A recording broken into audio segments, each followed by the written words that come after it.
नमस्कार. स्वागत तुमचं द न्यूज लॉन्चर मराठीमध्ये. मी अशोक वानखडे. आज बऱ्याचशा बातम्या आहेत.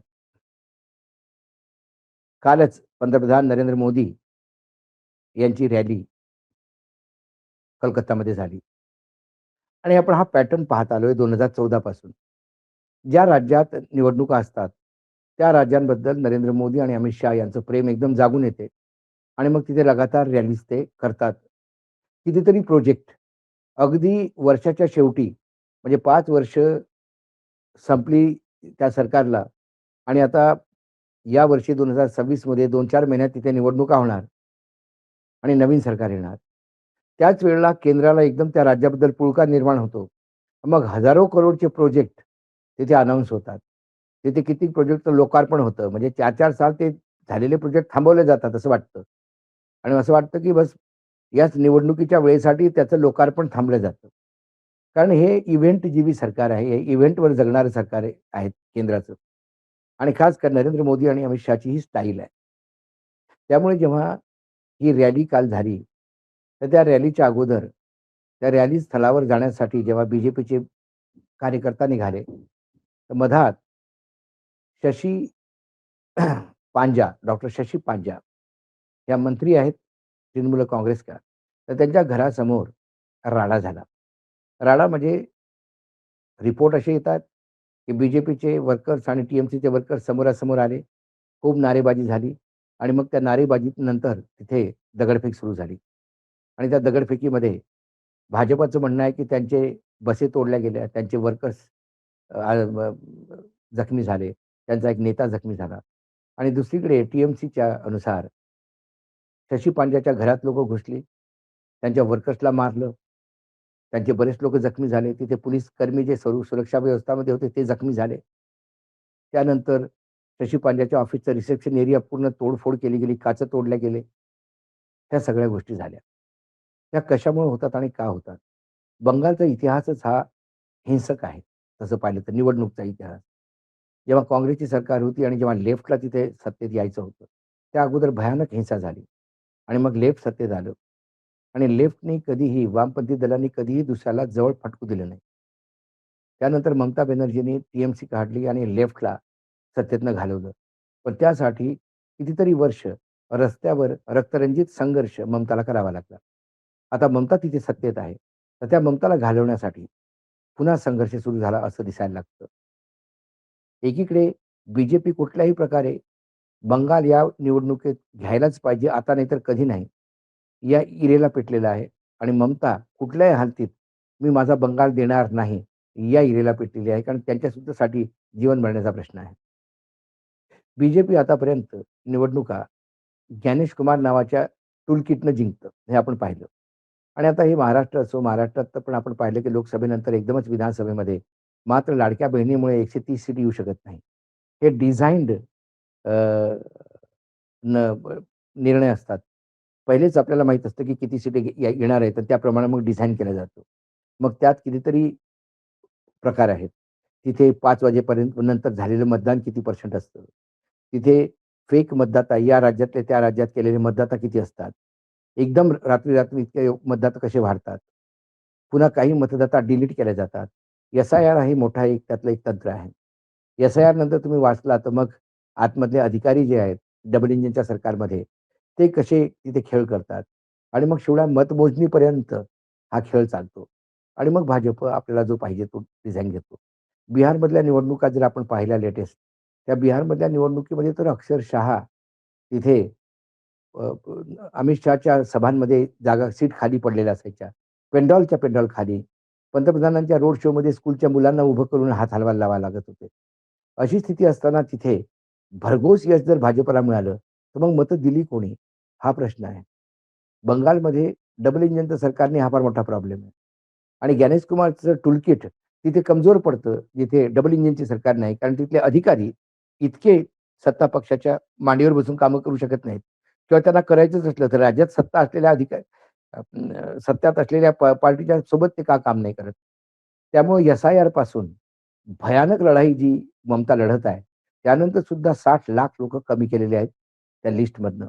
एकट्या ममता बॅनर्जी जिथनं लढतायत, तिथनं 47,000 मतं मतदाता त्या मतदाता सूचीमधनं गायब केलेले आहेत, यादीमधनं. तसेच मुर्शिदाबाद सारखा जिल्हा जिथे 22 सीट्स आहेत विधानसभेच्या, तिथे 11,00,000 मतदार गाळले गेले.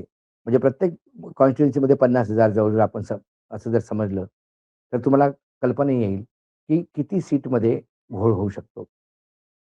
ममता त्याच्यावर सुद्धा लढत आहे. ती लगातार संघर्ष करत आहे. त्यानंतर प्रयत्न असा चालू आहे, की ऐन-केन प्रकारे बंगालमध्ये राष्ट्रपती शासन लागू करायचं. त्यासाठी बंगालची लॉ अँड ऑर्डर वाईट आहे हे दाखवण्याशिवाय दुसरा कुठलाही त्याला अर्थ हे नाहीये. त्यामुळे बंगालमध्ये त्यांनी आता राज्यपाल आणले. रवी हे पहिले तामिळनाडूमध्ये होते. तामिळनाडूमध्ये त्यांनी किती भयंकर प्रकोप केला. ते बिल अडीच-अडीच वर्षापर्यंत 3-3 वर्ष त्या बिलावर बसलेले असायचे, पासच करायचे नाहीत. सुप्रीम कोर्टाने जो अनोखा एक निर्णय दिला तो त्यांच्याचमुळे. आता ते रवी बंगालमध्ये आलेले आहेत आणि ते बिलकुल अ, कोणासाठी काम करतात हे सांगायला गरज म्हणजे सांगायचा काही प्रश्नच येत नाही. त्यामुळे हिंसा जितकी कमी व्हावी हे ममताचं लक्ष्य आहे.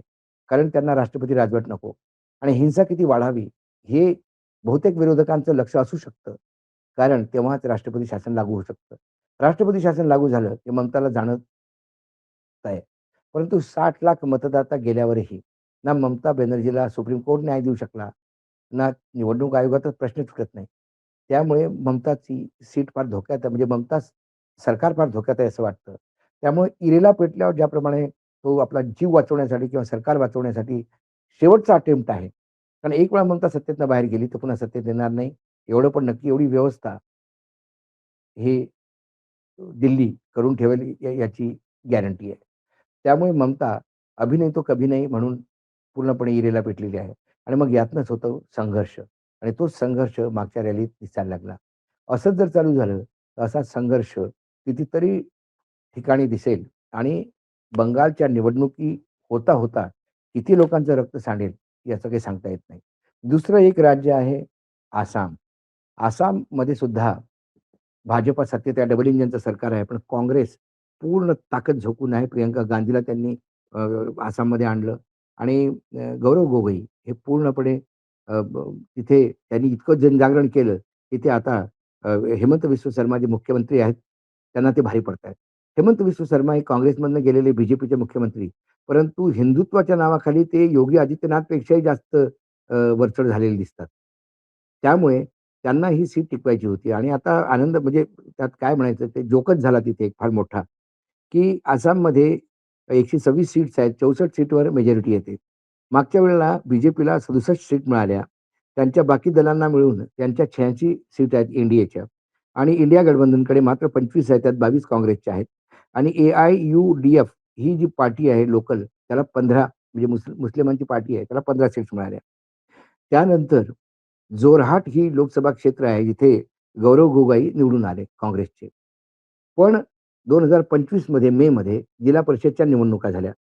16 जिल्हा परिषदपैकी 15 जिल्हा परिषद बीजेपीने जिंकल्या आणि एक आसाम गणतंत्र परिषद जे बीजेपीचेच पार्टनर आहेत त्यांनी जिंकल्या. आणि जर पंचायत समित्या म्हटलं तिथे आंचलक पंचायत म्हणजे एपी म्हणतात. आपण पंचायत समिती म्हणतो ते आंचलिक पंचायत म्हणतात, एपी म्हणतात त्याला. तर बीजेपीने 72, एजीपीने 10, काँग्रेसला फक्त 3 आणि इंडिपेंडंटला 1 असं. आणि जोरहाटमध्ये पूर्णपणे स्वीप केलं बीजेपीने. त्यानंतर जोरहाटमधनं एक मागणी निघायला लागली, की या तरुण गोगोईला अ, माफ कीजिए गौरव गोगोईला पॅच. त्यामुळं तिथनं जोरहाटमधनं एक मागणी आली. या गौरव गोगोईला आरसा दाखवण्यासाठी मुख्यमंत्री हेमंत विश्व शर्मा आपली पारंपरिक सीट सोडून आता इथनं लढतील. कारण जिल्हा परिषदमध्ये आपण दाखवून दिलं, की आपण पूर्णपणे आता तिथे लोकं आपल्या पाठीमागे आहे. आणि हेमंत विश्व शर्माने सुद्धा घोषणा केली, की नाही मी कुठल्याही हालतीत आता जोरहाटमधनं निवडणूक लढणार. परंतु 2 दिवसापूर्वी एका कॉन्क्लेव्हमध्ये जेव्हा त्यांना प्रश्न विचारला, "तुम्ही जोरहाटमधनं निवडणूक लढणार ना?" ते म्हणाले, "नाही, मी नाही लढणार. मी आपल्या जुन्या सीटवर जाणार." त्यांना विचारलं, "का?" ते म्हणाले, "अरे, लोकसभेमध्ये आम्ही हारलो. मग तिथं मी का जावं? हारण्यासाठी जाऊ का?" आणि ज्या माणसांनी मोठमोठ्या रॅलीमध्ये घोषणा केली, की मी यावेळेला जोरहाटमध्ये जिंकून दाखवतो, ते जोरहाटमधनं पळाले. कारण तिकडे आदिवासी समुदाय पूर्णपणे विरोधात आहे. अँटी इन्कम्बन्सी, भ्रष्टाचार, लॉ अँड ऑर्डर इतके प्रश्न आहेत आणि इतक्या प्रश्नाच्या मधून ही काय सरकार वाचू शकते का? पण शेवटी डबल इंजिनचे सरकार आणि टूल किट ज्ञानेश कुमार ते काय करेल तेवढं कमी. आज द न्यूज लॉन्चर मराठीमध्ये एवढंच. पुन्हा येतो काही विषयासोबत. तोपर्यंत नमस्कार. पाहत रहा न्यूज लॉन्चर मराठी.